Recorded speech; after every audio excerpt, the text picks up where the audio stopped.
আসসালামু আলাইকুম। আমি আপনাদের কিছুদিন আগে আমার শসা গাছটা হয়তো দেখিয়েছিলাম। এই যে সেই গাছটা কত বড় হয়ে গিয়েছে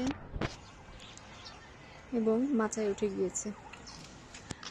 সেই সাথে ছোট্ট ছোট্ট শসা এখানে দেখতে পাওয়া যাচ্ছে। ছোট ছোট কিছু শসা, যার মাঝে বড় একটা শসা, তবে কিছুটা হলেও তেরা বেঁকা আমার মতো। যাই হোক, এই যে আর একটা বড় শসা, আমার মনে হচ্ছে এটা হারভেস্টিং এর সময় হয়ে গিয়েছে, কারণ এটা অনেক বড়। আজকে এটাকে হারভেস্ট করব।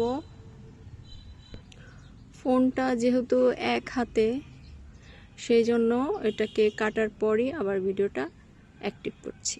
বিসমিল্লাহ। এটা আমার বাগানের আমার প্রথম শসা এবং আমার জীবনে প্রথম শসা গাছের শসা, মানে আমি জীবনে প্রথম এই শসা গাছটা রোপণ করেছি। এর আগে কখনো শসা গাছ আমি লাগাইনি, যেহেতু ছাদ বাগান।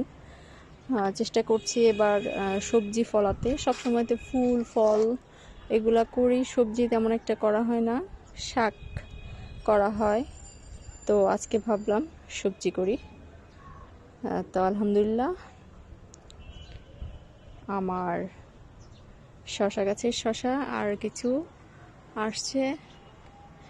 ভিডিওটি আপনাদের ভালো লাগলে আর এভাবে ছাদ বাগানে কিছু করতে চাইলে শাকসবজি, অবশ্যই আমার চ্যানেলটি সাবস্ক্রাইব করবেন। আল্লাহ হাফেজ।